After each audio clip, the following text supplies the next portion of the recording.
La Chine a accueilli dans la province de l'Anhui les principales institutions économiques majeures internationales pour discuter des façons d'améliorer la coopération et de surmonter les difficultés à l'occasion de la 7e table ronde 1+6. Le Premier ministre chinois Li Keqiang a envoyé un message clair durant les discussions et déclaré que la Chine était engagée à la politique étatique fondamentale d'ouverture et adhérait au multilatéralisme et au libre-échange.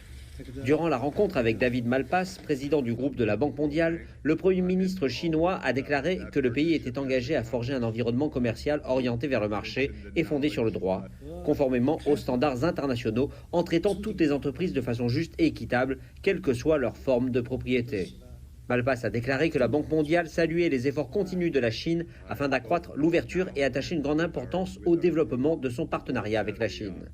Lors d'une autre réunion avec Kristalina Georgieva, directrice exécutive du Fonds monétaire international, le Premier ministre chinois Li Keqiang a déclaré que la Chine continuerait à travailler aux côtés du FMI afin de surmonter le problème de la dette et le changement climatique. Il y a également ajouté que la stabilité générale du taux de change du yuan chinois serait préservée. Georgieva a indiqué que le FMI était prêt à travailler étroitement avec la Chine afin d'éviter une fragmentation de l'économie mondiale et répondre aux défis communs.